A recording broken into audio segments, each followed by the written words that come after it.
Good evening, ladies and gentlemen. I'd like to welcome you to the Bill City Council meeting for April the 16th.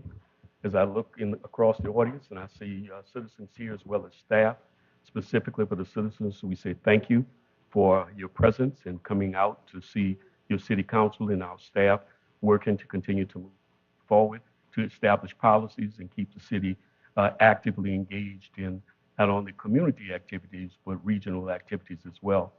Here at City of Fayetteville, we always open our meetings with prayer. And in this day, I've asked Dr. Naya Glover, Councilwoman, to give us our opening prayer. Then we ask if you would be kind enough to stand and cite our Pledge of Allegiance together. Dr. Glover. Bow heads, please. Heavenly Father, we come before you today asking for your guidance in the matters at hand. Help us to fully understand and implement the needs of the people for the betterment of the city.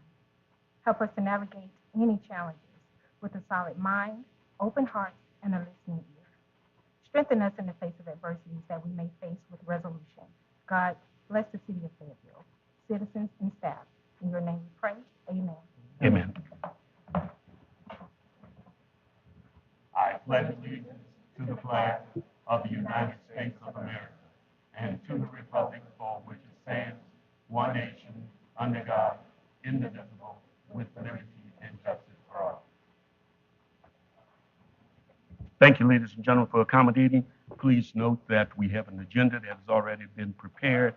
If you are a citizen and you want a hard copy of the agenda, you can get it from our city clerk, Ms. Chelsea Seaman, but it will be projected on the screen for each element as we move along in the meeting. At this time, we have the meeting agenda prepared. Council members, what is your pleasure with the agenda? To approve. Second. Properly moved and second. Any other? Call for the vote. All those in favor signify by saying aye. Aye. Any opposers, nay. Approval of the minutes of the March 19th, 2026 City Council regular meeting. What is your pleasure? Move to approve. Second. Properly moved and second. Any unreadiness? Call for the vote. All those in favor signify by saying aye. Aye. Any opposers, nay. Presentations and recognitions, ladies and gentlemen. We always enjoy being able to recognize and especially when we have new staff members or staff members who achieve some things within their realm of responsibility. So tonight we have Ms. Brenda Williams, the utility billing manager, who's going to come in to make a presentation. Brenda? Good evening, Mayor and Council. Good evening. I would like to welcome Ms. Vienna Rosales to our customer service team, and I would like to add the best team.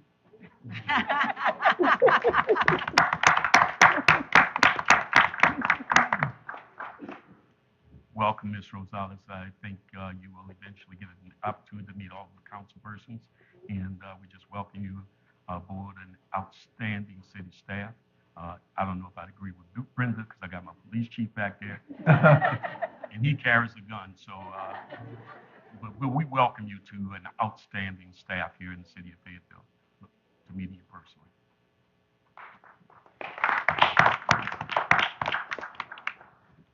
Ladies and gentlemen, if there's no other recognitions at this time, we'd like to move on to public hearings. Consider ordinance number 26016, fiscal year 2026, fiscal year 2026 mid-year budget amendment, presented by our Director of Finance, Mr. Mike. Oh, you don't look like Mike. Hello, Karen. How Hi. you doing? Miss Karen Austin.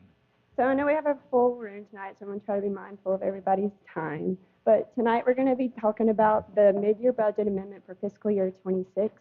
Mike brought a couple weeks ago a mid-year budget for SPLOST 2017 and SPLOST 2023, and tonight we're going to talk about the operational budgets and what we needed to do to clean them up through February of this fiscal year.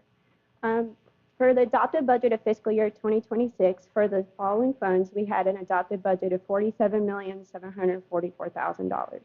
We're proposing to amend the budget for $14,922,000 for a proposed amended budget of $62,667,000. Moving on to the general fund. General fund had an adopted budget of $29,450,000. We're proposing to amend the budget of $10,997,000 to a proposed amended budget of $40,447,000. The largest amendment in this budget is going to be license and permits, and that is for QTS, all the revenues we've collected for those permits for this fiscal year. And we did increase taxes, $411,000, and of those taxes were for prior year adjustments, as well as insurance premium taxes for the fiscal year. We had some revenues for intergovernmental, that's for grants. This included revenues for the LCI. Charges for services, we're increasing the budget $57,000. This was for court costs and revenues we had seen in there. And miscellaneous revenue, $10,000, and other financing sources for $35,000. And this is just a screenshot of all the line items. They're in your packet if you wanted to see them in more detail. But we're just kind of going to flip through them here. And that just brings us, like I said, to the proposed budget amendment of $10,997,000. For the general fund expense summary, we are broken up into several categories: general government, judicial, public safety, public works, recreation. In the general government, we increased the budget $367,000. Of that budget adjustment, this is for salary and wages payable for multiple departments that are built in that general government, and of that was the largest increase was we added the assistant city manager to the general fund that was previously funded in our enterprise fund. And then we saw some adjustments for PIO. They had a department that grew from 1 to 4 this fiscal year, so we adjusted their budget, and we did some line cleanup items in our general government building. Judicial, we increased the budget $32,000. This was to update salary and wages payable, just to get back to actual for the fiscal year.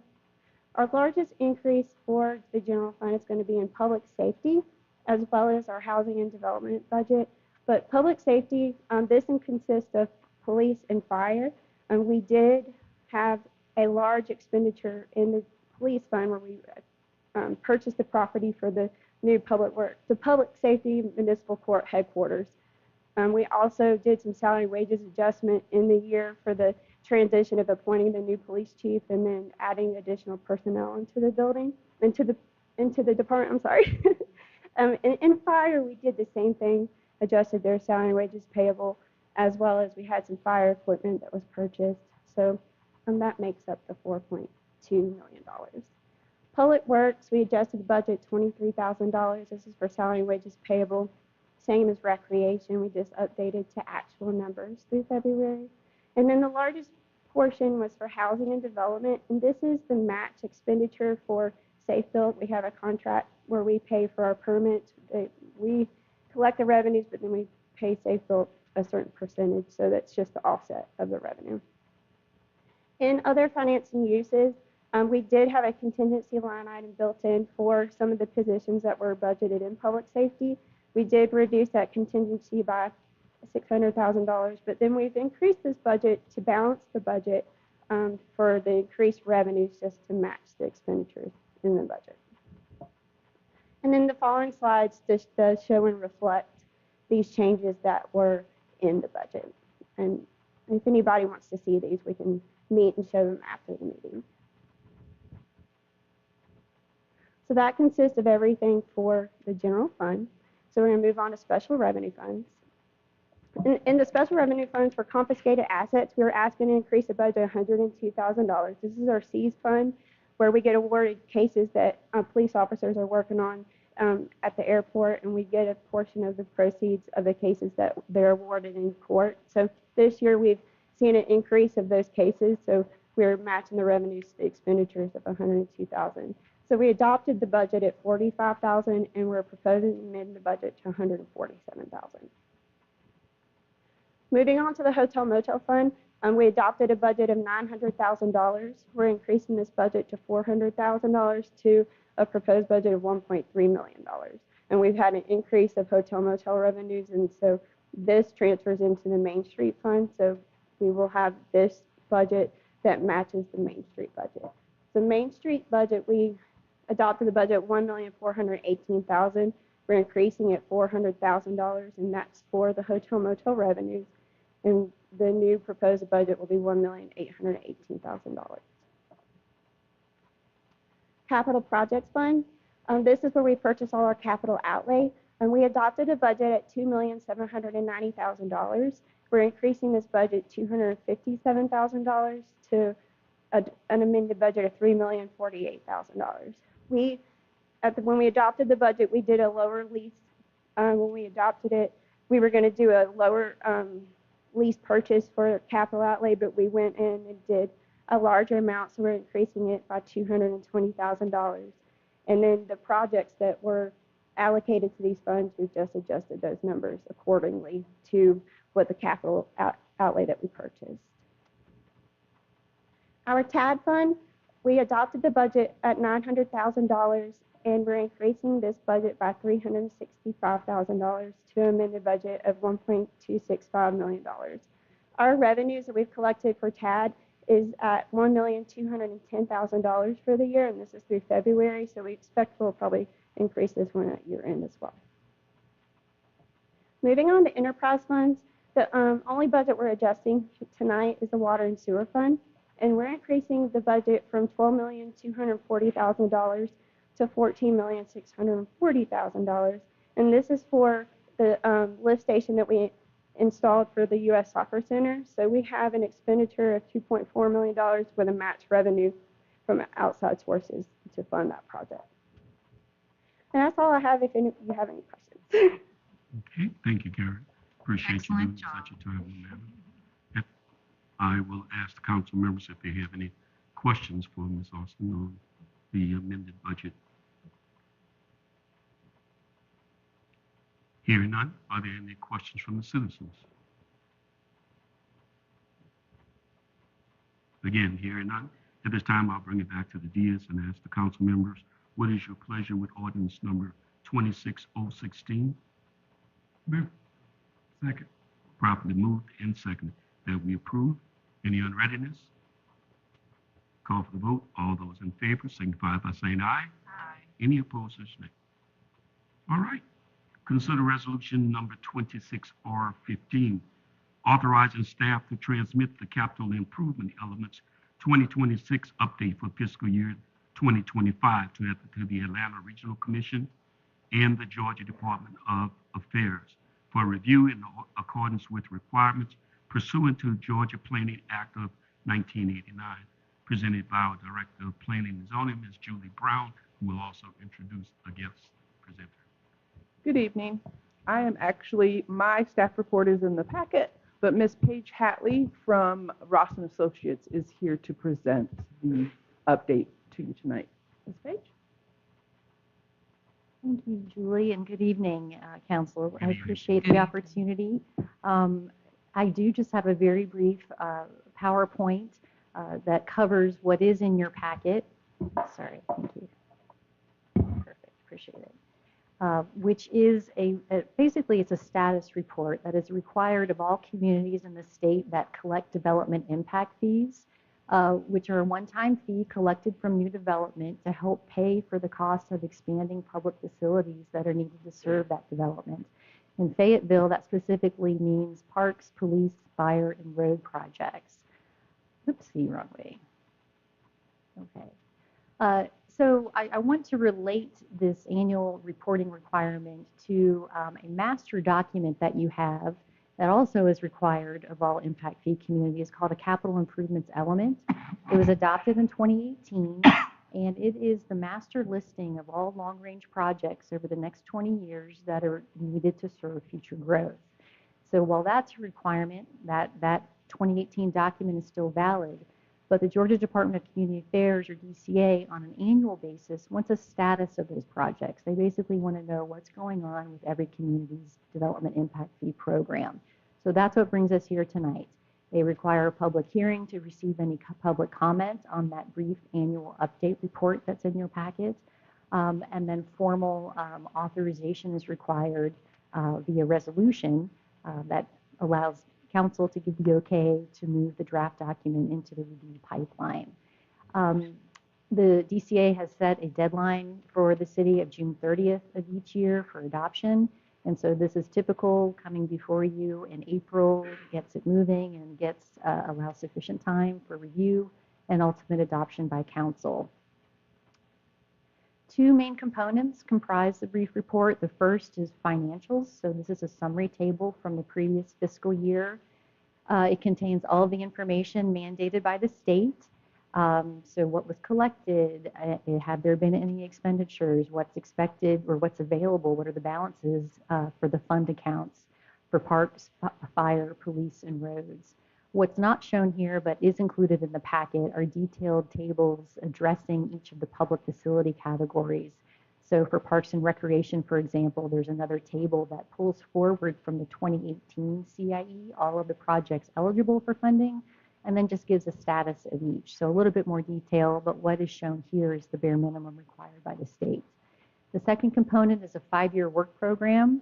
Again, it harks back to the 2018 adopted CIE, pulling forward eligible projects into this near-term schedule. What are estimated completion years, cost estimates? Is there any other funding source besides impact fees? And this is just an excerpt from the larger table that highlights the type of projects expected to be coming online. It's a rolling table, so every year we drop a year, add a year to satisfy the state requirements. Finally, after the public hearing, as mentioned, there's formal authorization by considering a resolution to move the draft to Atlanta Regional Commission, who will then route it to DCA. After DCA undertakes their review, we come back with the DCA approved document for you to adopt. It can be on consent agenda, no public hearing is required, and we're looking at your regular scheduled meeting of June 18th. And then getting the adopted document to DCA, they will automatically extend your QLG status for another year, which, if needed, makes the community eligible for certain state grant and loan programs. So that is an overview of this requirement that is needed to check the box to make sure that the community is in good standing with respect to its impact fee program, and happy to take any questions. Thank you very much, Ms. Payne. This time, council members, do you have any questions?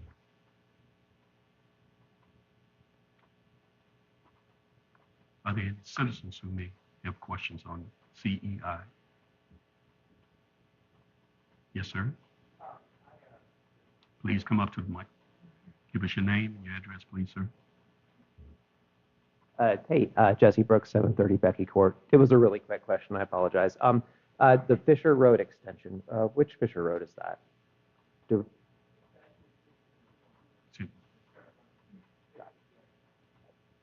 Thanks. Any other questions from citizens? Seeing and hearing none, council members, what is your pleasure with Resolution 26R15? Move to approve Resolution 26-R-14. Properly moved and second. Any unreadiness? Call for the vote. All those in favor signify by saying aye. Aye. Any? And consider Resolution 26R16, 100 moratorium on the acceptance, consideration, or the approval of applications for new development, vape shops, and massage establishments within the year. Presented by Ms. Julie Brown. Good evening again. Yes, ma'am. So as you know, we imposed a 30-day moratorium on March 5th, barring the acceptance of any new applications for all development of housing and any new applications for occupational tax license for massage establishments and vape shops. So city staff is working with a consultant on updating our UDO, and we feel like we really need to extend this moratorium for up to 180 days while we work to get the UDO ready for presentation to P&Z and City Council for adoption. So we're requesting the updated moratorium be approved, but this will also add in all commercial applications. So we wouldn't accept any new applications for any commercial or residential development, and we also will continue to not accept applications for occupational tax of any vape shops or massage establishments. It won't affect any projects that are already in the queue. It would just be new development moving forward until we get the UDO adopted. we can get it finished before the 180 days, then we can come back and ask that it be dissolved. But we think we're going to need 6 months. Thank you, Julie. I think it's wise that we slow things down a little bit until the UDO revision gets completed. And so especially those businesses that were not necessarily desired or they're growing too fast and too numerous, I think this is a good option for the council to embrace. So council members, any other questions? Yes, Julie, question for you. Now, you just said before up to 180 days, but this year says 180 days. So is it an additional 180 days or a total of 180? Well, the current moratorium was 30 days, and it is set to expire tomorrow. So this would be a new moratorium for 180 days, up to 180 days. If, like I said, if we're finished with the UDO earlier, if we're not, we could possibly come back and ask for an extension again. But we think 6 months is a good timeline. Okay, thank you. Any other questions from council? Yes, Patrick, it says Microphone. 180 days, and I realize that she's saying up to. We actually need to change this to say up to, or will they need back to us? No, it is, the moratorium is 180 days is kind of the default, Okay. but you can terminate it early. It terminates if you adopt a new UDO, it will automatically terminate, or if you adopt a resolution to terminate.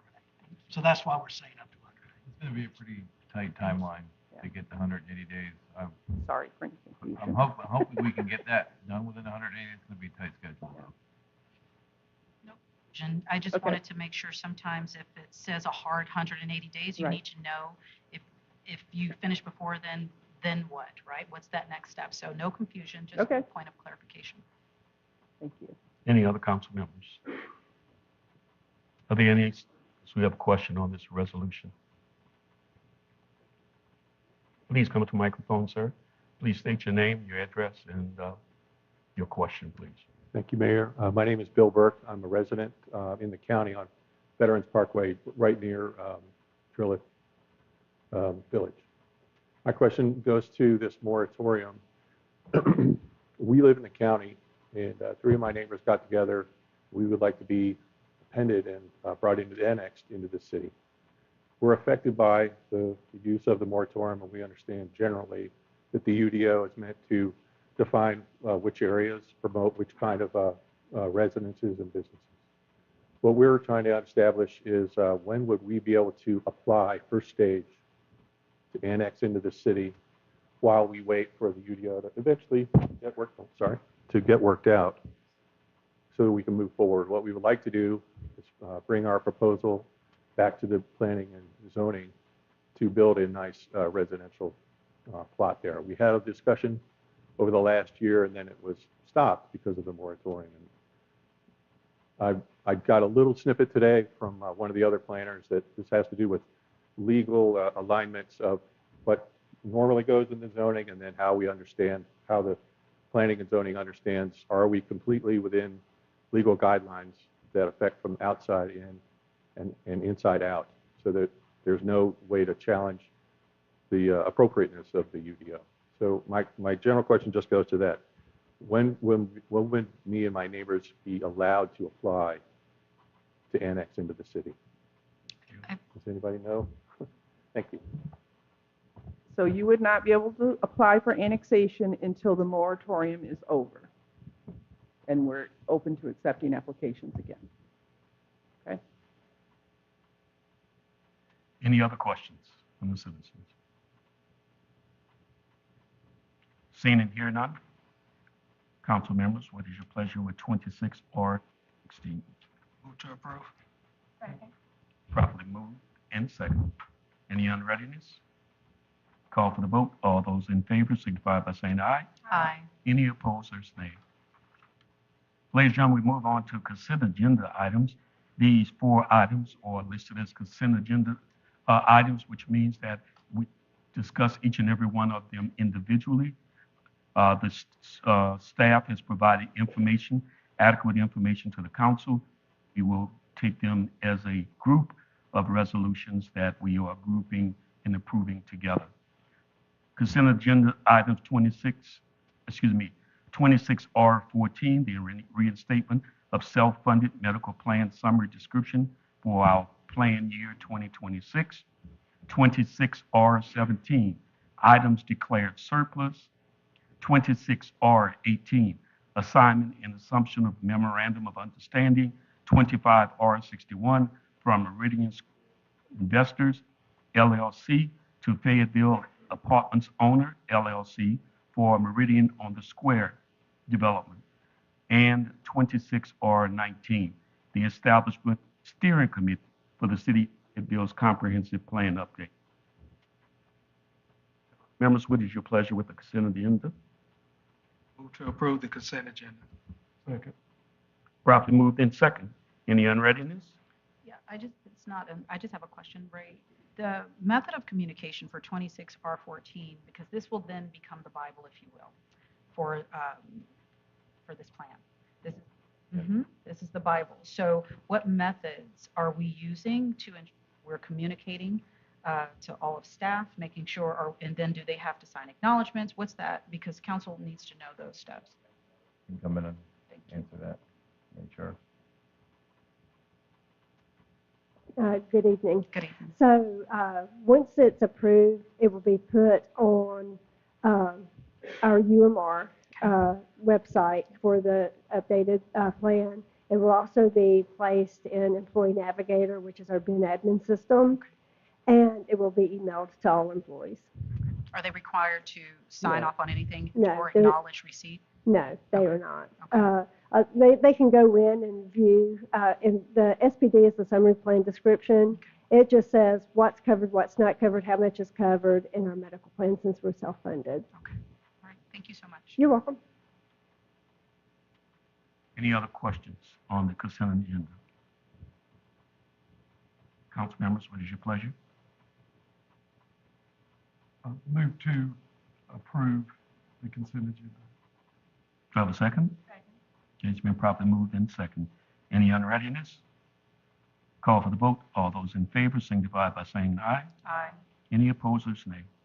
Ladies and gentlemen, items for discussion tonight, the city cemetery funding presented by the president of the Friends of the Historic Fayetteville Cemetery, Ms. Gail Jenkins. She will come forth and present to the council.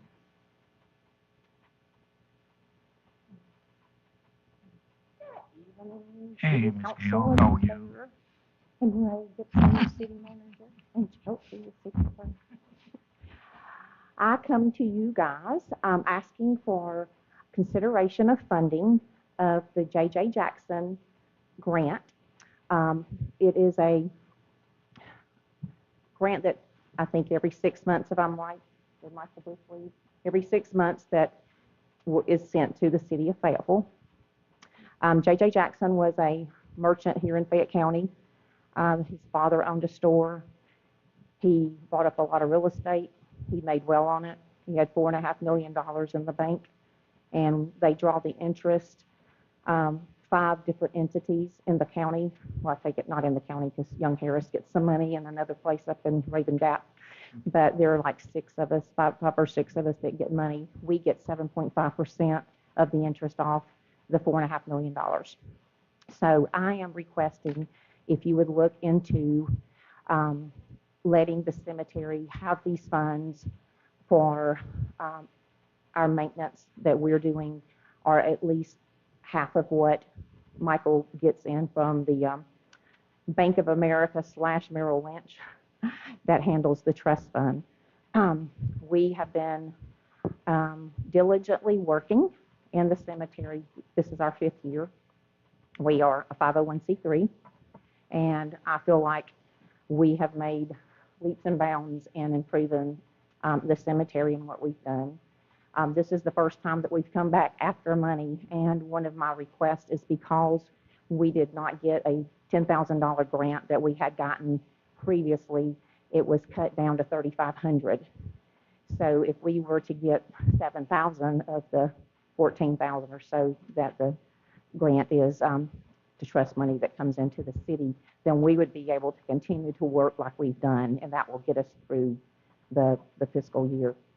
But we are making a lot of improvements with reaching out to QTS, is stepping up with us and helping us to make some big changes in the cemetery, as well as Brent Scarber and HIT out there at QTS. So you're going to see a lot of great things happening in the cemetery in the next 3 or 4 months, hopefully sooner than later.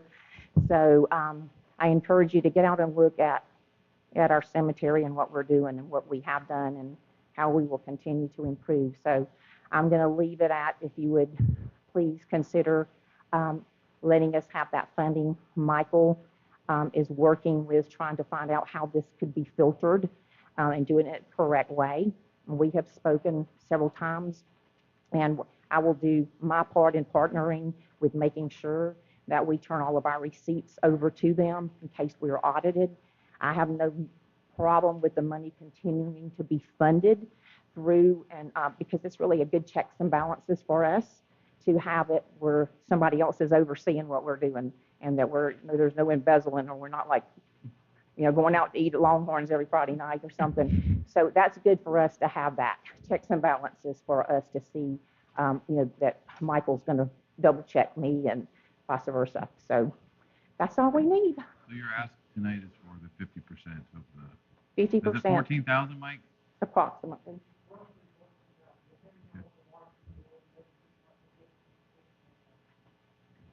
Gail, I just want to say thank you for your leadership. Oh, you're welcome. My pleasure. And you council members, it's nice to meet both of y'all. And put on your work clothes and be ready to come out there on May the 16th when we're having a big work day with QTS. I wrangle chickens. It's not a problem for me. We will feed you. Okay. We will feed you. Really, QTS will feed you. But anyway, thank you so much for your consideration. Again, Gail, let me say, you may not be caught up at the Longhorns, but I saw you at Frank's. In all honesty. Ladies and gentlemen, let me make a personal comment. Since the Friends of the Cemetery took over maintenance, it is incredible the work that you guys accomplished. I know that you rely a lot on some of the city public works staff to help you with what you all are doing and getting volunteers out there. And they even made a point to focus on the African American section of the cemetery. That says a lot of, the quality of commitment that you all have made to our cemetery. So thank you very much. Any other comments from the council members?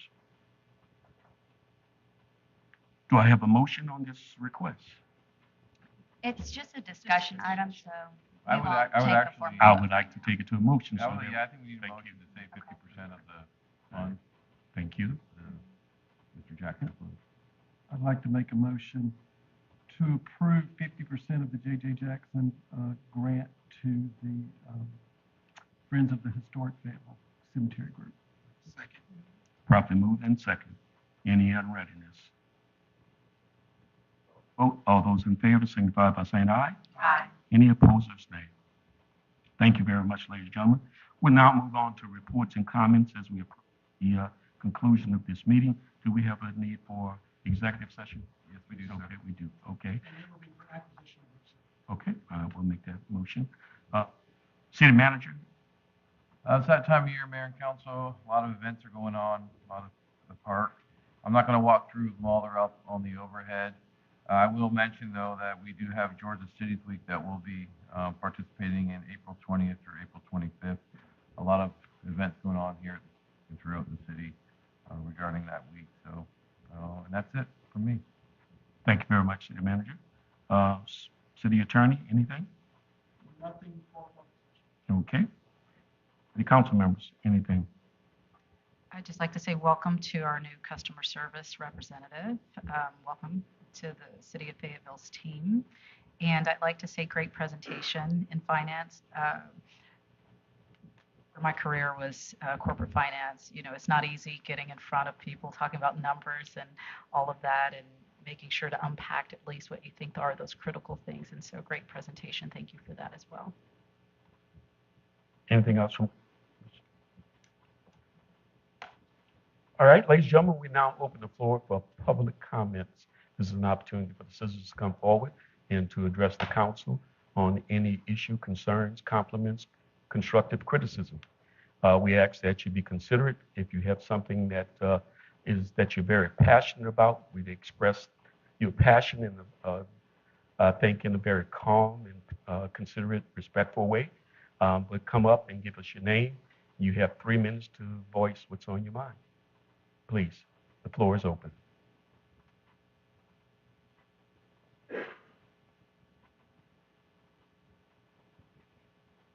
Again, please sign in after you make sure that we have your appropriate name and address.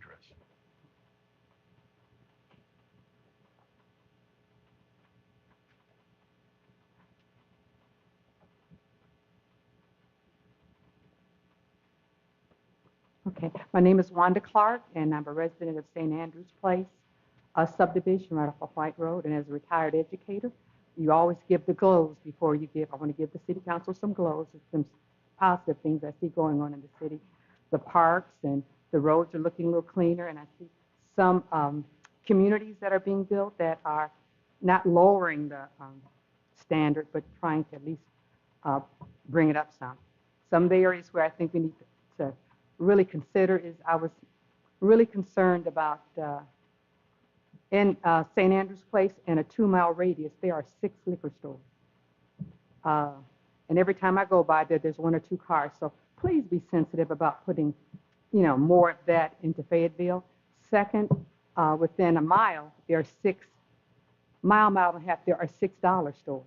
And I think we can do better. And as far as, limiting all the dollar stores, and I know one is not getting a lot of business, because the one I go to is very busy. Third,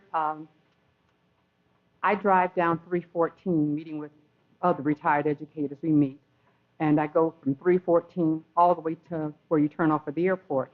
And I've been noticing, I says, well, it's within the city, it's pretty clean. But as you pass the pavilion and go further down 314, you see a lot of trash. And so for the last month or so, I've been crossing over 138 into Riverdale, and the roads are fabulous. I counted 2 pieces of paper all the way to the airport. No bottles, plastic, nothing. But then I noticed, a friend was telling me, they have their prisoners in the city county jails. They're out there twice a week picking up trash. And I know we have a jail. And is that a possibility that maybe some of our prisoners can pick it up? Because, it looks kind of bad when you go to Fayetteville and you see all this trash on the side of both 314, but you cross over into Riverdale and it's gorgeous. The roads are clean on both sides of the road. There's no trash, no garbage. So I was thinking, why can't some of the prisoners that taxpayers are helping to, care for, once or twice a week pick up trash down there? Because it does send the wrong signal. And I was offended when one of my other literacy coaches said, well, you're living in Fayetteville now. I said, what do you mean Fayetteville? Oh, it's Fayetteville. She says, well, you're looking more like Riverdale. So I just want to bring that, it's kind of hurt me because, I moved here because of the school system and because my daughter graduated, did well at NYU, and this school helped get her a full scholarship to NYU. So, like I said, I see a lot of good things going on, but please be aware. Please no more liquor stores. One is closing up, I heard. It's closing up. There's no business. But I don't think you should see 6 or 7 liquor stores within a 6-mile radius. So Thank you, Ms. Clark. You brought these issues before council before. Please keep informed. We have a moratorium on package stores, so there will be no more package stores in Fayetteville. With regards to the highway, our staff is very diligent about cleaning up 314 all the way down to the city's line. I make a personal comment as well as visit to those areas you talked about. And anytime I see trash, which is very rarely, I inform our public works director and our city manager, get our staff out there. So I understand your concern, but I would resent anyone who consistently say that Fayetteville is starting to look like Riverdale. I've heard that in multiple town halls. I resent it because it's not the case.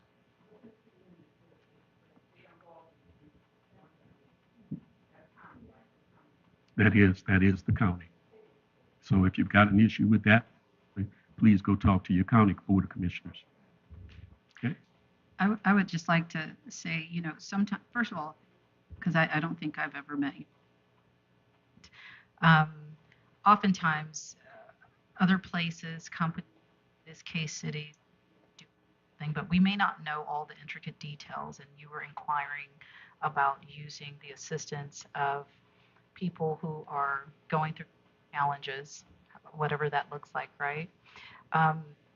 Be delicate about those situations because we don't know if those are private companies and if there's some type of leasing or employment situations. And so there are so many different things to look at when we see things. And sometimes we think we understand everything that we're seeing when we see that, and sometimes we don't. And I get what you're saying, you know, but it's not always the best approach to copy someone else's method.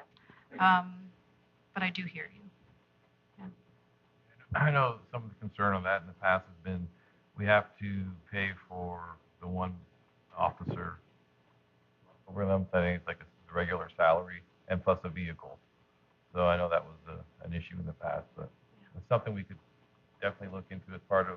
I know Mr. Clark has been pushing pretty hard to do the cleanup Fayetteville initiative, which we're going to talk more about that next week in one of our meetings. So you'll start to see more of that happening, more cleanup happening throughout the city. Any others who wish to come forward?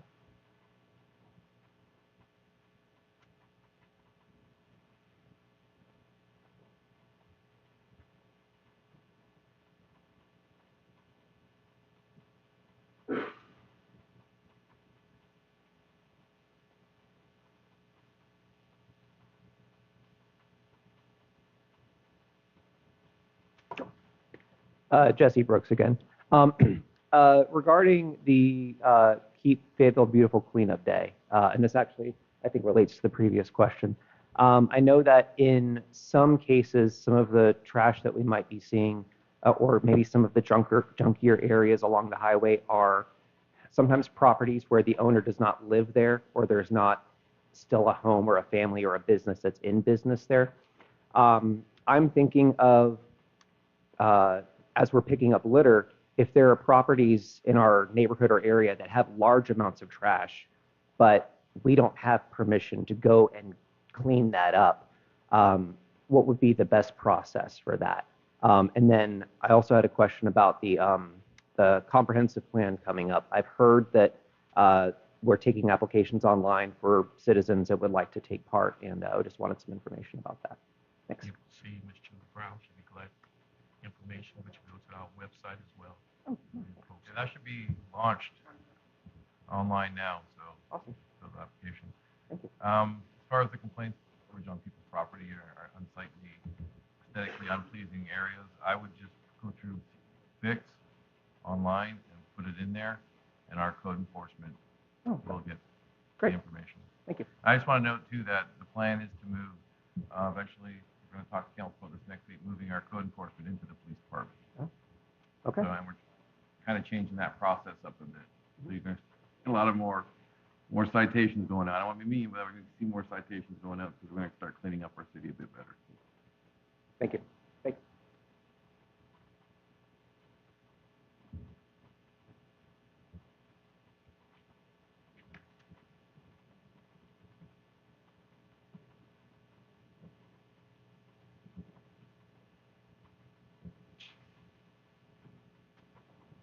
Hello, my name is Carmen Johnson Tuggle, and I live in the Villages of Lafayette Park, and I wanted to get a clarification regarding the hotels that are going to be in front of the Hampton, and why has there not been any movement for a while? You don't see anyone working, and I want to know if there's something happening, if it's still going to be 2 hotels built there. I know the Home 2 Suites stalled for a little while and it's back up and moving now, and they're going to be completing that. The Town Place Suites, yeah, once the Home 2 Suites is built, then there's supposed to be a commercial corner piece that's also going to be built at the same time as the next hotel, which is Town Place Suites. So, but the Home 2 Suites will be done first, and then you'll see the other one built. Okay, thank you. Yeah. Any other citizens who wish to come forward?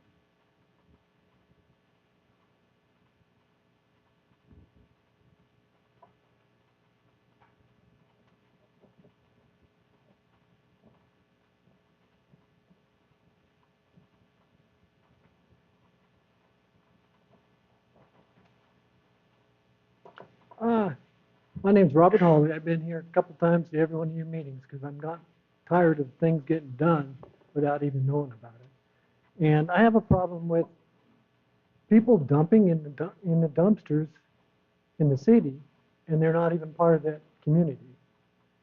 Okay, we got police force. Can't they go in there and watch the dumpsters? We're paying the dumpster fees for our like Magnolia Office Complex. We get it dumped 3 times a day or 3 times a week, and people go in there and dump household stuff in there, couches, chairs, mattresses, and whatever else. They do it when nobody's seeing them. I put signs up on the open up, doesn't do it good. But we're having the same problem with every dumpster in the city. People, and part of it is because the city isn't doing the city dump anymore, it's contracted out. The prices are getting so high, people don't want to pay that high price.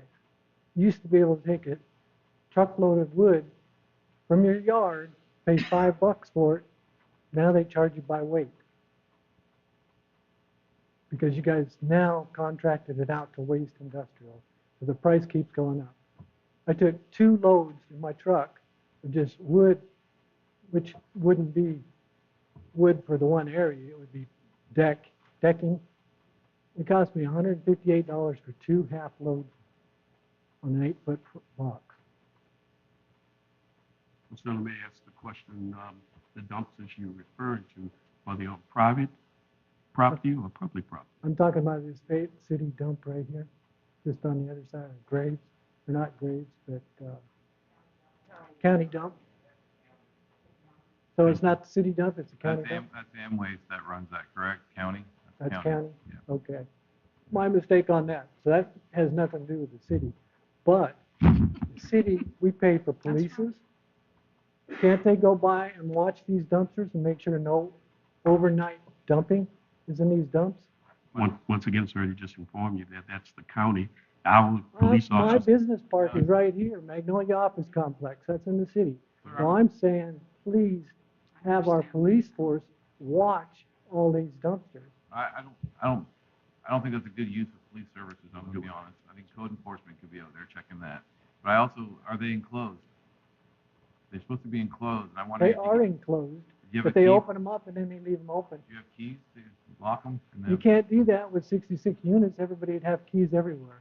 We tried locking it for a while, but it's not just my, We could have code it's enforcement not look at my it. office complex only.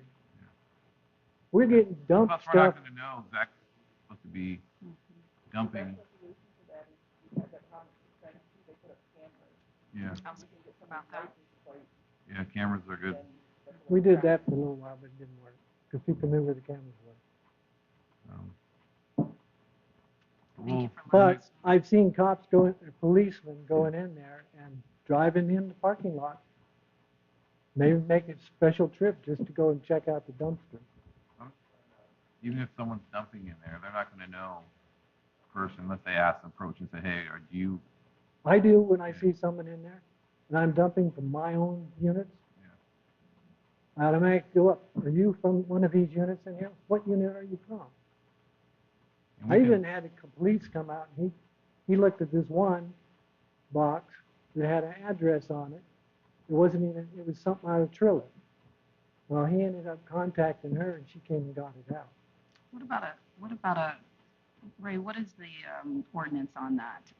It's trespass, first of all, if they're doing that, but I would recommend putting a sign. We have a sign You have on a the sign, and it does say violators will be Prosecuted. prosecuted and all of that. And But so, it's not that part that bothers people. yeah, What bothers people is when they get caught. well, that's what anybody, nope, to get caught. It's but I'm only trying- legal, or it's only illegal if you get caught. That's what they say. I mean, it sounds like you have the deterrents in place. Obviously, if something happens, you've already have the trespass things up there. Patrick, I don't know any other recommendations other than. I mean, it's a practical problem more than a problem. I mean, if you park if a police officer sort of parks a car and just sits there, chances are nobody shows up. There'll be nobody to catch. That police officer sitting in a parking lot is rather than patrolling the streets. if what you instead do is have the police officers, while they're on the patrol, pull through these private communities. Occasionally, the only thing that's going to happen is if, in 24 hours a day, the 2 minutes when the officer drives through, is that the 2 minutes somebody's dumping their trash? And does the officer have time and doubt approach and inquire? I mean, yeah, I get it, it's a serious problem if I'm the owner of the dumpster facility, but there are some practical limitations I think that the city has to be aware of. And I think that goes to Ray's point is, Code enforcement. you are always prioritizing law enforcement. And obviously, if the city wants to prioritize that, police presence there, but I just don't know if that's the proper use of your limited. But, I would think from a private enforcement standpoint, they're not constrained, private property owners aren't constrained by, the pesky Constitution and the Fourth Amendment, and you're not responsible for patrolling the rest of the city. So there could be a private solution that may be more effective than the county. But it's not just it's happening throughout the city. So the farther the city expands, the more this is going to happen. It's not just certain units, it's everything. People like to do things where they don't have to pay for it. Which makes the practical problem worse, right? I mean, Yeah. now, we've got, I don't know how many officers are on duty in any given 3 or 4 units, and if there's 20, if there's 50 dumpster sites, I don't think a police officer could patrol all of those in a day. So, I mean, it's a practical problem, and I don't think anybody wants it to continue, but I think he is limited by manpower and resources to patrol and police that unless the city decides it's a priority. We just let our police know and let our code enforcement know to keep an eye out for that type of activity. And to ask questions if they see someone dumping in there, ask questions. I do. Yeah. So, well, our guys will too. We'll make sure they know that. Trick's solution, I know it's an expense, but I do what he's saying, this may be an opportunity. It is an expense, but it sounds like it's certainly it's beyond a nuisance.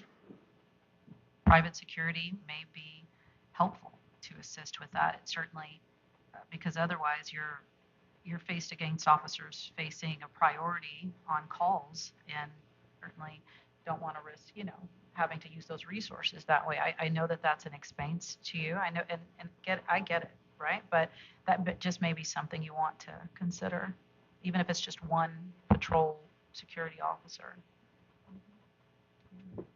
Anything else, sir? No, that'll do. Thank you. Any other citizen would like to come?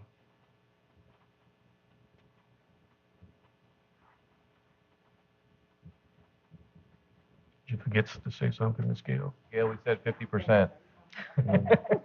Oh, you got 50%, don't be pushing. Not about that. I've got a couple of answers for a couple of your issues. First of all, the lady that said that you were seeing all the trash throughout this county.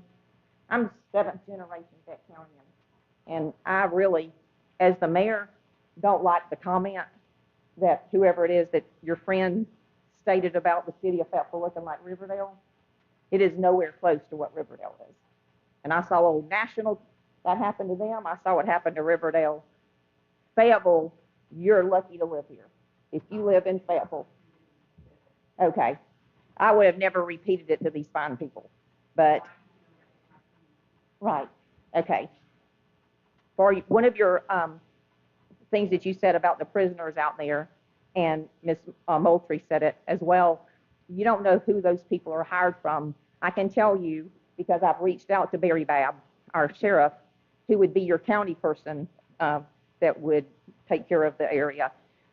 We do not send prisoners out of Fayette County into the county to pick up trash. It is a liability now. And I asked them about coming to work in the cemetery, so I've pretty much covered every avenue to get anybody to come out there and help. They cannot do that.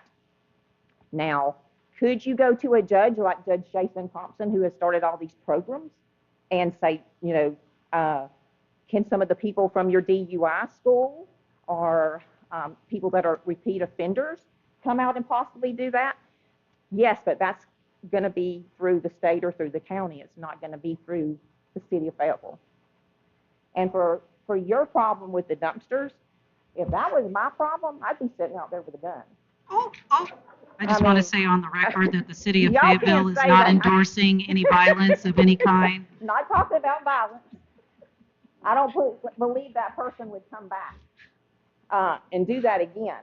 And for you to make a bold statement that is happening all over the city, have you seen it happen at all the dumpsters? Oh, that's a bold remark. All to right, make we need to bring this back in.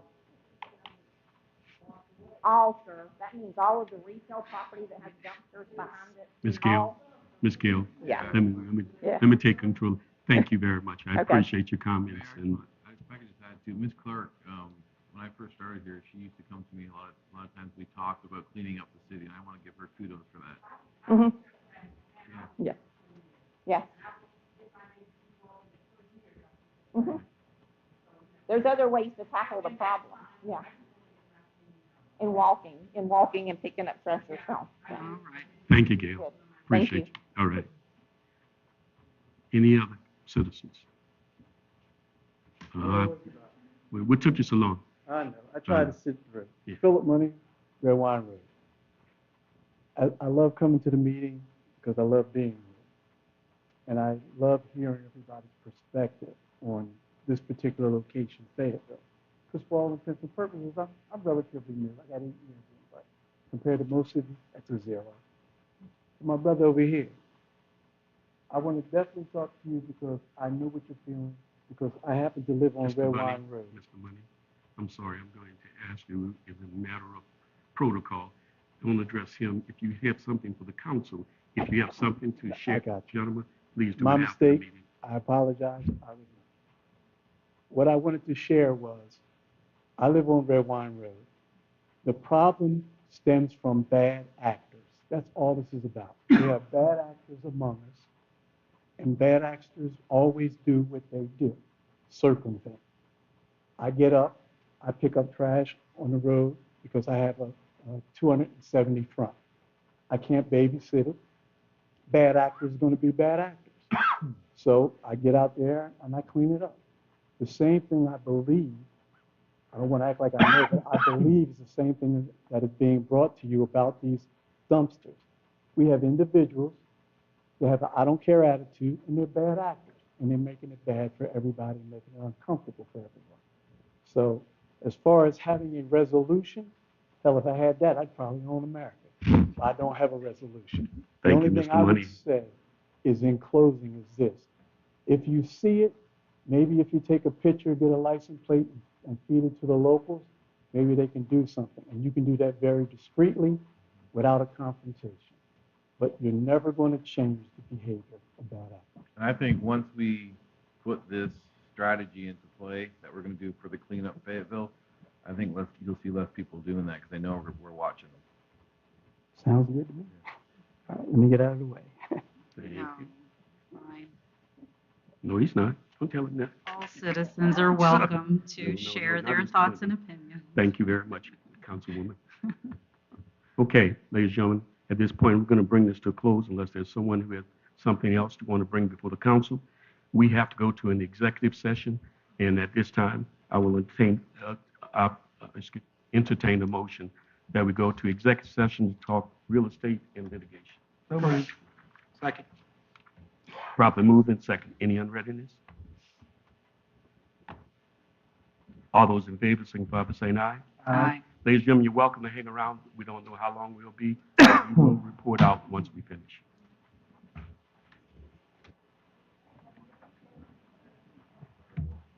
Oh.